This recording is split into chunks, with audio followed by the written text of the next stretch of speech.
എല്ലാവർക്കും നമസ്കാരം. ഇന്ന് ഞാൻ കുക്ക് ചെയ്യാൻ പോകുന്നത് ഒരു തോരൻ കറിയാണ്. ഉള്ളി ഇലയുടെ തോരൻ കറി. ഉള്ളിയിലയും മുട്ടയിട്ട് എങ്ങനെയാണ് വെക്കുന്നതെന്ന് കാണിക്കുന്നത്. അതിനായിട്ട് നമുക്ക് വേണ്ട സാധനങ്ങൾ എന്തൊക്കെയാണെന്ന് നോക്കാം. ഞാനിവിടെ ഒരു കെട്ട് സ്പ്രിംഗ് ഒനിയനാണ് എടുത്തിരിക്കുന്നത്. പിന്നെ ഒരു ടൊമാറ്റോ വേണം, ഒരു ചെറിയ കഷ്ണം ഇഞ്ചി ചതച്ചത് വേണം, ഒരു 3/4 ടേബിൾ സ്പൂൺ ചുവന്ന മുളക് പൊടി വേണം, കാശ്മീരി മുളക് പൊടി, അല്പം മഞ്ഞൾ വേണം, ജീരകം വേണം, 2 മുട്ടയുണ്ട്, പിന്നെ എണ്ണയും ഉപ്പും ആവശ്യത്തിന്. നമുക്ക് ആദ്യം ഈ ഉള്ളിയില അരിഞ്ഞെടുക്കണം. അപ്പം ഉള്ളിയില അരിഞ്ഞെടുക്കുന്നതായിട്ട് നമുക്ക് ഈ വൈറ്റ് പാർട്ട് വേറെ, ഈ ഗ്രീൻ പാർട്ട് വേറെ ആയിട്ട് അരിഞ്ഞെടുക്കണം. ഞാനിതിനകത്ത് സവാള ചേർക്കുന്നില്ല, അതുകൊണ്ടാണ് വൈറ്റ് പാർട്ട് വേറെ അരിഞ്ഞെടുക്കാൻ പറഞ്ഞത്. ഇതാണ് സവാളയ്ക്ക് പകരം യൂസ് ചെയ്യുന്നത്.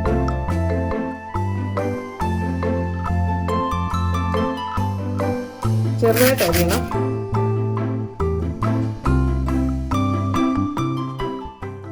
ഇനി നമുക്ക് ഈ ഇലയെ അങ്ങനെ തന്നെ ചെറുതായിട്ട് അരിഞ്ഞെടുക്കണം.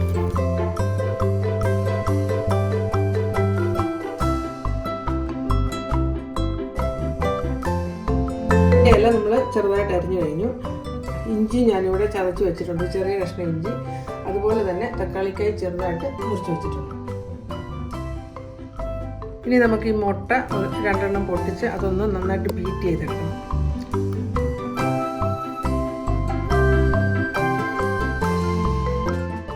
അതിലേക്ക് ഒരല്പം ഉപ്പും അല്പം മഞ്ഞളും കൂടി ഇട്ട് കൊടുക്കണം.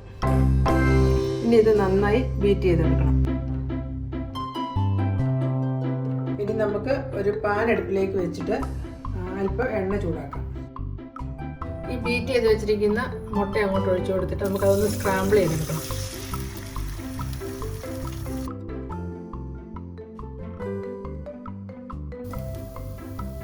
മുട്ട ഇതുപോലെ സ്ക്രാമ്പിൾ ചെയ്തെടുക്കണം. ഇനി നമുക്കിത് വേറൊരു പാത്രത്തിലേക്ക് മാറ്റി അവിടെ വയ്ക്കാം. ആ സെയിം പാൻ തന്നെ അടുപ്പിലേക്ക് വെച്ച് നമുക്ക് ബാക്കി എണ്ണയും കൂടെ അങ്ങോട്ട് ഒഴിച്ചു കൊടുക്കാം. എണ്ണ ചൂടായി കഴിയുമ്പം ഈ ജീരകം അങ്ങോട്ട് നമുക്ക് ഇട്ട് കൊടുക്കാം.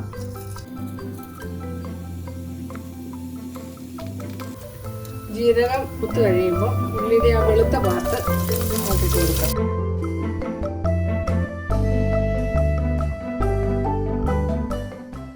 അല്പം ഉപ്പും കൂടെ ചേർക്കാം. പിന്നെ ചതച്ച് വെച്ചിരിക്കുന്ന ഇഞ്ചി കൂടി ഒന്ന് ചേർക്കാം. ഇനി മഞ്ഞൾ അങ്ങോട്ട് ഇട്ട് കൊടുക്കുക. അത് കഴിഞ്ഞ് അത് നന്നായി ഒന്ന് ഇളക്കി എല്ലാം കൂടി കൊടുക്കും.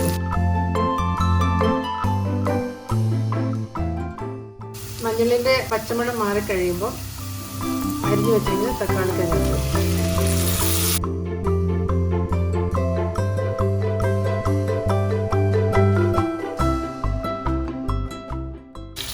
നമുക്കിത് മൂടി വെച്ചിട്ട് കുറച്ച് നേരം വേവിക്കാം. നമ്മൾ തക്കാളിക്കായി ചേർത്തിട്ട് ഇപ്പോൾ ഒരു 3 മിനിറ്റ് ആയി. നമുക്കിനി ഇതൊന്ന് തുറന്ന് നോക്കാം.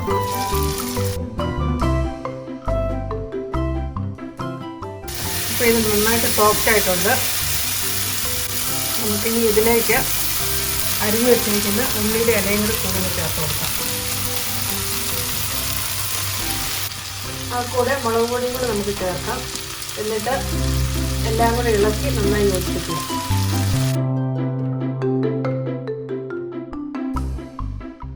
ഉള്ളിയെല്ലാം വേകാനായിട്ട് അധികം സമയം എടുക്കുകയില്ല, ഒരു 2 മിനിറ്റ് കൂടെ എടുക്കുകയില്ല.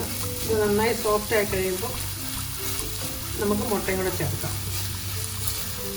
മുട്ട കഴിക്കില്ലാത്തവർക്ക് വേണ്ടി നമുക്ക് മുട്ടയ്ക്ക് പകരം ഇതിനകത്തേക്ക് പീനട്ട് ചേർത്ത് വേണേലും നമുക്കിത് ഉണ്ടാക്കാവുന്നതാണ്. പീനട്ട് ഡ്രൈ റോസ്റ്റ് ചെയ്ത് തൊലിയെല്ലാം കളഞ്ഞ് ഒന്ന് ക്രഷ് ചെയ്ത് അത് ഇടുക. ഈ സ്റ്റേജിലിടണം. ഇത്രയായി കഴിയുമ്പോൾ അതിട്ടിട്ട് നമുക്ക് തീ ഓഫ് ചെയ്യാം. ഇനി നമ്മൾ നേരത്തെ സ്ക്രാമ്പിൾ ചെയ്ത് വെച്ചിട്ട് മുട്ടയും മുട്ട ചേർത്ത് കൊടുക്കുക.